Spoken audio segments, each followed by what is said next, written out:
Halo teman-teman, jadi di video kali ini kami bakalan bahas tentang akuntansi sewa. Nah, sebelum masuk ke pembahasannya, kita harus tahu dulu nih, apa sih sewa itu? Jadi, sewa itu adalah sebuah perjanjian yang memberikan hak kepada pihak tertentu untuk menggunakan suatu aset selama jangka waktu tertentu dengan imbalan berupa bayaran. Jadi, singkatnya, kita nih bisa menggunakan aset tanpa harus memilikinya secara langsung gitu. Misalnya perusahaan menyewa gedung untuk kantor, kendaraan untuk kegiatan operasionalnya, atau mesin untuk memproduksi barang, menjalankan bisnisnya gitu. Nah, sedangkan akuntansi sewa ini adalah proses pencatatan dan pelaporan transaksi sewa oleh lessee atau penyewa aset tersebut dan lessor sebagai pesewa. Jadi, inti dari transaksi ini adalah pengalihan hak kendali atas penggunaan aset identifikasian untuk jangka waktu tertentu dengan imbalan pembayaran. Next, lingkungan sewa. Nah, dalam dunia bisnis, transaksi sewa itu kan udah jadi hal yang umum ya. Banyak perusahaan tuh memilih menyewa aset dibandingkan dengan membeli karena dianggap lebih fleksibel dan efisien aja gitu. Jadi lingkungan sewa sendiri ini mencakup berbagai aktivitas penggunaan aset yang dimiliki pihak lain untuk mendukung operasional perusahaan.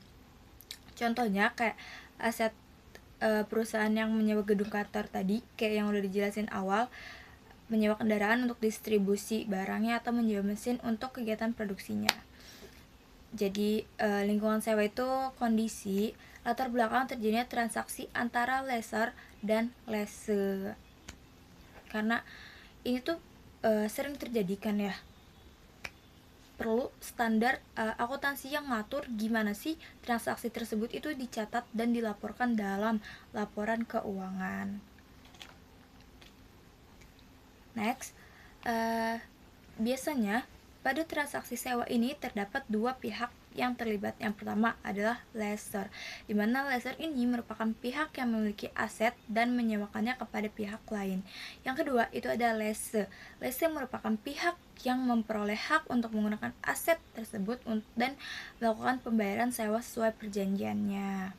Nah, contohnya kalau perusahaan nyewa kayak tadi tuh, itu berarti perusahaan kan nyewa ya. Nah, pemilik gedungnya itu bertindak sebagai lessee-nya, si perusahaannya itu sebagai lessornya atau si pesewa. Kewajiban ini kan nanti kedua pihak ini kan punya hak dan kewajibannya masing-masing yang bakalan diatur dalam kontrak sewa. Next. Nah, teman-teman, nggak semua kontrak itu yang berkaitan dengan penggunaan aset otomatis tuh dianggap transaksi sewa ya. Menurut PSAK 73, ada beberapa hal yang harus diperhatikan. Yang pertama, harus ada aset yang jelas. Nah, misalnya, dalam kontrak disebutkan satu unit mobil tertentu atau sebuah gedung yang akan digunakan. Jadi, asetnya memang bisa diidentifikasi, bukan sekedar kendaraan atau ruangan aja gitu. Nah, yang kedua, penyewa harus mendapatkan sebagian besar manfaat ekonomi dari aset tersebut. Contohnya, perusahaan menyewa sebuah mesin produksi dan hasil produksi dari mesin itu sepenuhnya digunakan untuk kegiatan bisnis perusahaan kan. Nah, berarti manfaat ekonominya tuh dinikmati oleh penyewanya. Nah, kemudian yang ketiga, penyewa juga harus memiliki hak untuk mengendalikan penggunaan aset. Artinya, penyewa itu dapat menentukan bagaimana aset itu digunakan selama masa sewa. Misalnya, kendaraan operasional yang disewa itu digunakan untuk distribusi barang sesuai kebutuhan perusahaan, bukan diatur setiap hari oleh pemilik kendaraan tersebut gitu loh. Nah, ketiga unsur ini kalau ketiganya udah terpenuhi, kontrak bisa disebut sebagai kontrak sewa gitu, atau transaksi sewa yang harus dicatat dengan ketentuan PSAK 73. Next, kenapa sih banyak perusahaan yang memilih sewa dibanding beli gitu? Alasan pertama yang pasti penghematan ya, menghemat biaya pengeluaran awal. Jadi perusahaan bisa langsung menggunakan aset tanpa harus mengeluarkan dana gitu untuk membeli aset tersebut. Yang kedua, fleksibilitas operasional. Kalau kebutuhan bisnis itu berubah, perusahaan dapat lebih mudah tuh menyesuaikan gitu aset yang digunakan. Nah, yang ketiga, perusahaan dapat mengurangi risiko kepemilikan. Contoh apa sih risiko kepemilikan itu? Misalnya kerusakan aset, penurunan nilai, atau kayak keusangan teknologi gitulah. Teknologinya udah ketinggalan zaman. Nah, selain itu juga sewa ini tuh kadang menjadi alternatif pembiayaan yang lebih mudah bagi perusahaan yang memiliki keterbatasan dana gitu. Dalam kondisi tertentu juga sewa ini tuh bisa memberikan manfaat dari sisi perpajakan. Next. Nah, setelah tahu alasan perusahaan melakukan sewa, sekarang kita lihat apa aja sih objek yang biasanya disewa oleh perusahaan. Nah, yang paling sering itu yang pasti tanah dan bangunan. Misalnya sebuah perusahaan itu belum memiliki kantor sendiri, daripada ngeluarin dana harus beli gedung gitu. Biasanya mereka tuh nyewa ruko, kantor atau gudang terlebih dahulu. Jadi disewa gitu, nggak harus beli. Nah, selain itu banyak juga perusahaan tuh yang nyewa kendaraan operasional. Contohnya tuh kayak perusahaan logistik yang membutuhkan truk gitu buat ngirim barang, atau perusahaan yang nyediain mobil dinas bagi karyawannya gitu. Kan dengan sewa ini kan perusahaan bisa gunain kendaraan kan tanpa harus kayak nanggung biaya beli yang besar dulu gitu. Terus yang ketiga ada mesin dan peralatan produksi. Nah, ini tuh cukup umum banget ya di perusahaan manufaktur. Kayak contoh tuh perusahaan tuh misalnya butuh mesin baru gitu buat meningkatkan produksinya, tapi belum punya dana yang cukup untuk membelinya. Jadi dalam kondisi kayak gini tuh biasanya sewa tuh menjadi salah satu solusi yang lebih praktis gitu. Nah, nggak hanya aset berupa tanah, bangunan, dan kendaraan operasional aja gitu. Misalnya sering juga peralatan kantor tuh, misalnya kayak printer, komputer, mesin fotokopi, yang lain-lainnya juga. Jadi perusahaan tuh tetap bisa menjalankan operasionalnya dengan baik tanpa harus membeli semua peralatan tersebut gitu. Nah, dari contoh-contoh objek yang umumnya disewakan itu, kita bisa lihat kalau hampir semua aset yang digunakan dalam kegiatan operasional perusahaan ini tuh bisa menjadi objek sewa gitu. Mulai dari aset yang nilainya kecil sampai aset yang nilainya besar. Nah, tadi kan kita udah bahas ya kenapa uh, alasannya perusahaan lebih memilih sewa dibandingkan beli, objek apa aja yang umumnya disewakan. Sekarang kita bakal bahas kenapa transaksi sewa ini penting di dalam laporan keuangan atau terhadap laporan keuangan. Mungkin ada yang kepikiran gak sih, kan perusahaan cuma nyewa aset, kenapa berpengaruh gitu dalam laporan keuangan? Nah, menurut PSAK 73, ketika perusahaan menyewa suatu aset gitu, perusahaan tuh nggak hanya mendapatkan hak untuk menggunakan aset tersebut aja gitu, tapi juga punya kewajiban untuk membayar di masa yang akan datang. Nah, karena itu saat awal kontrak sewa tuh harus jelas gitu. Jadi perusahaan harus mencatat dua hal. Yang pertama, aset hak guna. Aset hak guna ini tuh menunjukkan bahwa perusahaan itu memiliki kewajiban untuk melakukan pembayaran sewa sesuai kontrak yang disepakati oleh kedua belah pihak. Oke, jadi contohnya kalau penyewaan gedung gitu, meskipun gedung. Oke, selanjutnya di sini saya akan melanjutkan pembahasan mengenai akuntansi bagi legacy. Jadi, akuntansi bagi penyewa atau asuransi ini, jadi sewa guna usaha ini merupakan perjanjian di mana si pemilik aset memberikan hak kepada penyewa untuk menggunakan aset tersebut dalam jangka waktu tertentu, dan penyewa ini membayar sewa sebagai imbalannya. Nah, di sini ada 4 pandangan ataupun metode pencatatan akuntansi dari sewa guna usaha.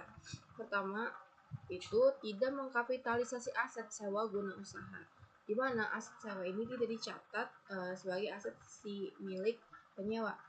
Jadi pembayaran sewa hanya dicatat sebagai biaya sewa biasa setiap di periodenya.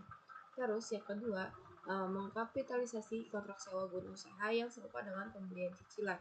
Jadi hal ini dianggap seolah-olah penyewa ini membeli aset tersebut secara cicilan.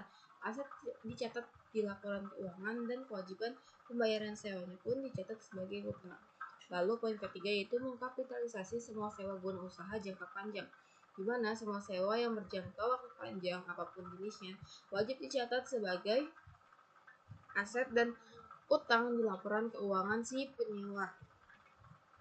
Lalu yang keempat, mengkapitalisasi sewa guna usaha ketika penalti bersifat substansial, di mana hal ini berarti hanya dicatat sebagai aset dan utang jika perjanjiannya punya ketentuan denda yang sangat besar. Jika penyewa membatalkan ataupun mengakhiri sewa lebih awal, artinya sewa dianggap mengikat dan memiliki risiko yang lebih besar jika dihentikan.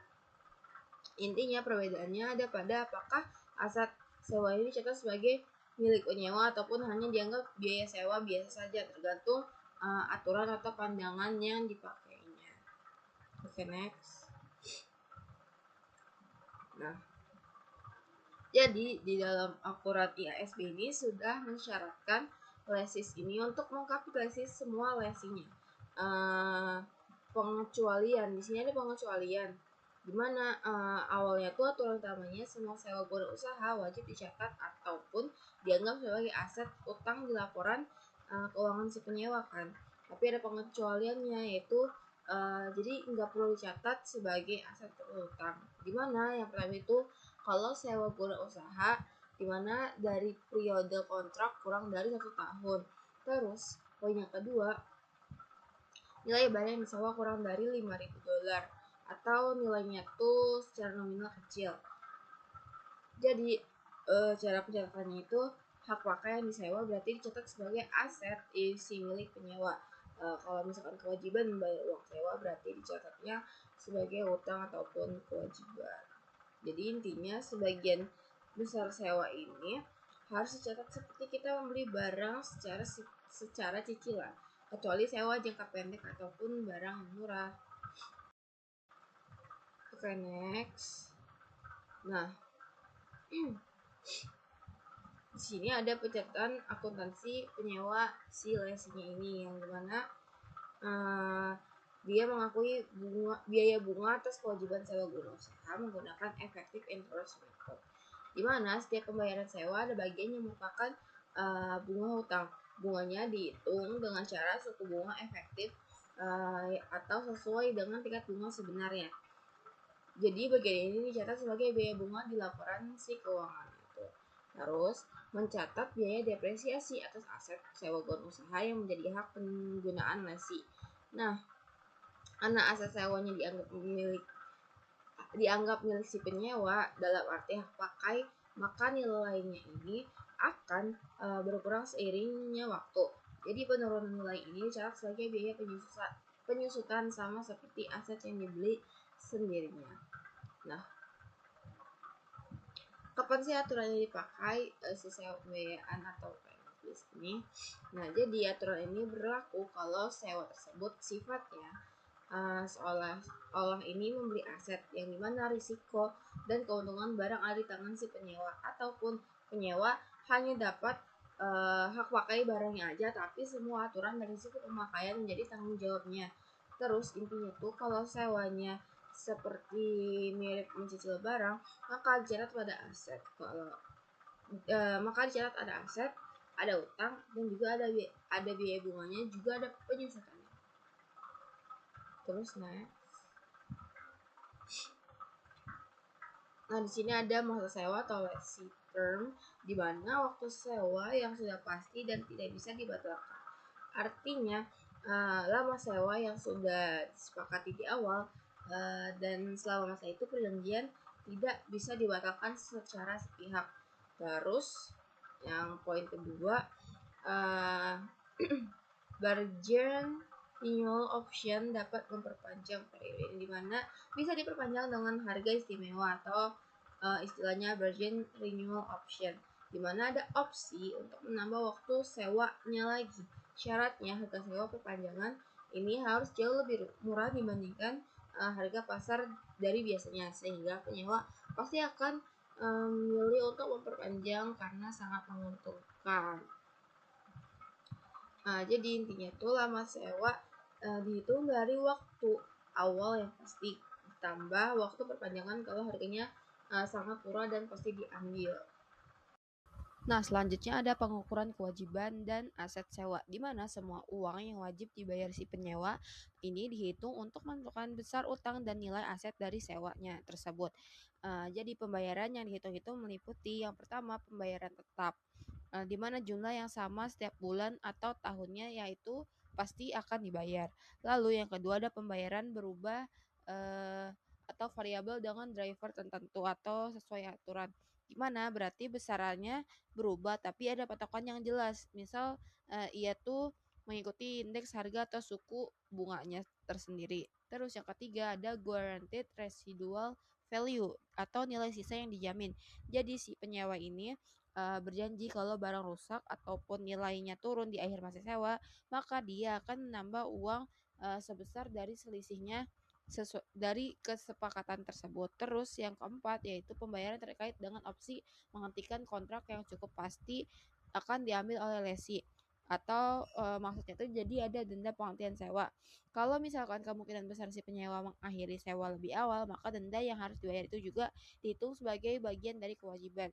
Jadi intinya itu semua wajib atau semua kewajibannya itu dibayar, baik yang pasti maupun kemungkinan besar yang harus dibayar. Jadi semuanya dimasukkan ke perhitungan dan nilai dari aset.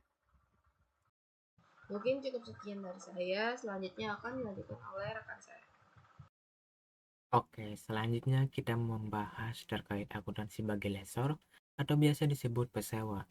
Nah, berdasarkan pasal ke-73, lessor atau pihak yang menyewakan aset harus mengklasifikasikan sewa ke dalam dua kategori, yaitu ada sewa pembiayaan dan juga sewa operasi.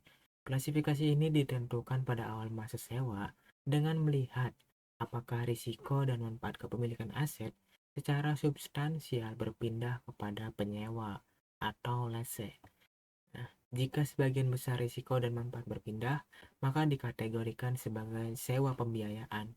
Namun, jika tetap berada pada lessor, maka termasuk sewa operasi. Nah, selanjutnya kita akan membahas kriteria klasifikasi sewa pembiayaan berdasarkan pasal K73.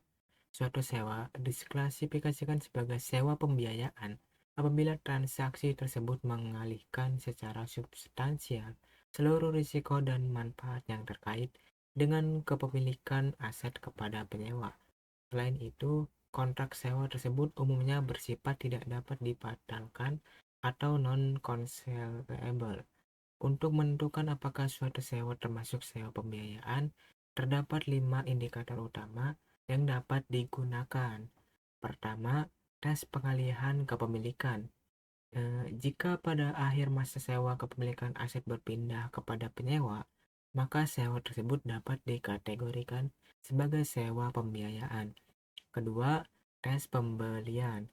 Jika penyewa memiliki hak untuk membeli aset dengan harga yang jauh lebih rendah dari nilai wajarnya, sehingga hampir pasti akan menggunakan opsi tersebut, maka ini menjadi indikasi sewa pembiayaan. Ketiga, tes masa sewa. Jika masa sewa mencakup sebagian besar umur ekonomis aset, maka risiko dan manfaat aset dianggap telah berpindah kepada penyewa. Keempat, tes nilai kini. Jika nilai kini pembayaran sewa secara substansial sama dengan atau mendekati nilai wajar aset yang disewa, maka transaksi tersebut mengarah pada sewa pembiayaan. Kelima, tes penggunaan alternatif. Jika aset yang disewa bersifat sangat khusus, sehingga hanya dapat digunakan oleh penyewa tanpa modifikasi yang signifikan, maka sewa tersebut juga dapat diklasifikasikan sebagai sewa pembiayaan. Apabila transaksi sewa tidak memenuhi satupun dari kelima indikator tersebut, maka kontrak sewa diklasifikasikan sebagai sewa operasi. Nah, setelah memahami kriteria sewa pembiayaan, sekarang kita lihat ilustrasi jurnal pencatatannya dari sisi lessor. Nah, misalkan PT Garuda Finance menyewakan sebuah mesin produksi kepada PT Majajaya. Mesin tersebut memiliki nilai wajar sebesar 600 juta. Dengan harga perolehan 500 juta, masa sewa berlangsung selama 5 tahun. Menggunakan bunga implisit 48% dan kepemilikan aset akan berpindah kepada penyewa pada akhir masa sewa. Karena terdapat pengalihan kepemilikan di akhir kontrak, maka transaksi ini diklasifikasikan sebagai sewa pembiayaan. Pada awal masa sewa, lessor mengakui piutang sewa sebesar nilai wajar aset, yaitu 600 juta. Di saat yang sama, lessor juga mengakui pendapatan penjualan sebesar 600 juta. Jurnalnya adalah debit piutang sewa sebesar 600 juta, kredit pendapatan penjualan 600 juta. Selanjutnya, karena aset yang disewakan dianggap telah dijual kepada penyewa, maka persediaan atau aset yang sebelumnya dimiliki lessor harus dikeluarkan dari pembukuan. Jurnalnya debit harga penjualan 500 juta, kredit persediaan 500 juta. Dengan jurnal ini, lessor mengakui keuntungan awal sebesar selisih antara nilai wajar dan harga perolehan aset. Kemudian, selama masa sewa berlangsung, lessor akan memperoleh pendapatan bunga dari piutang sewa yang masih terutang. Misalnya pada tahun pertama, pendapatan bunga yang dihitung sebesar 48 juta.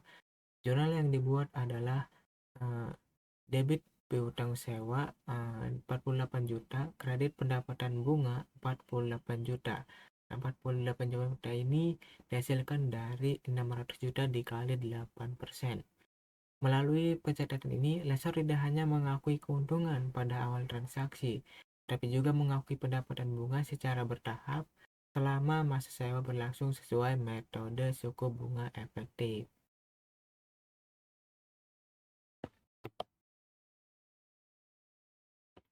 Selanjutnya kita akan membahas kriteria klasifikasi sewa operasi. Berbeda sewa dengan sewa pembiayaan, pada sewa operasi risiko dan manfaat kepemilikan aset tidak berpindah secara substansial kepada penyewa.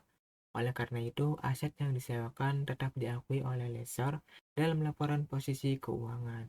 Karena aset masih menjadi milik lessor, maka lessor tetap bertanggung jawab untuk melakukan penyusutan atas aset tersebut selama masa manfaatnya. Selain itu, pendapatan sewa tidak diakui sekaligus di awal kontrak. Pendapatan sewa diakui secara garis lurus selama masa sewa, sehingga jumlah pendapatan yang diakui setiap periode relatif sama. Namun, jika terdapat metode lain yang lebih mencerminkan pola manfaat ekonomi yang diterima dari aset tersebut, maka metode tersebut dapat digunakan sesuai dengan ketentuan yang berlaku. Sekarang mari kita lihat ilustrasi jurnal pencatatan sewa operasi dari sisi lessor. Misalkan PT Sentosa Properti menyewakan sebuah ruko dengan masa sewa selama 3 tahun. Dalam kontrak ini tidak terdapat transfer kepemilikan maupun opsi pembelian di akhir masa sewa. Oleh karena itu, transaksi tersebut diklasifikasikan sebagai sewa operasi. Pada saat lessor menerima pembayaran sewa dari penyewa, jumlah yang diterima belum seluruhnya diakui sebagai pendapatan. Pencatatan awal dilakukan dengan mendebit kas sebesar 120 juta dan mengkredit pendapatan sewa diterima di muka sebesar 120 juta. Jurnalnya adalah debit di kas debit ada di kas 120 juta, kredit pendapatan sewa diterima di muka 120 juta. Selanjutnya, seiring berjalannya masa sewa, pendapatan diakui secara bertahap sesuai periode manfaatnya. Pada saat pengakuan pendapatan sewa, akun pendapatan sewa diterima di muka dikurangi dan dipindahkan menjadi pendapatan sewa. Jurnalnya, pendapatan sewa diterima di muka pada pendapatan sewa 120 juta. Karena aset masih dimiliki oleh lessor, maka lessor juga harus tetap mencatat penyusutan atas aset tersebut. Misalnya beban penyusutan yang diakui sebesar 20 juta, beban penyusutan pada akumulasi penyusutan sebesar 20 juta. Dari ilustrasi ini dapat dilihat bahwa pada sewa operasi, aset tetap dicatat oleh lessor, pendapatan sewa diakui secara periodik, dan penyusutan tetap dilakukan selama aset digunakan untuk penghasilan pendapatan sewa. Oke, mungkin itu saja penjelasan dari saya terkait materi akuntansi sewa pada video kali ini. Semoga materi yang kami sampaikan bermanfaat buat teman-teman. Terima kasih sudah menonton dan sampai jumpa di video berikutnya.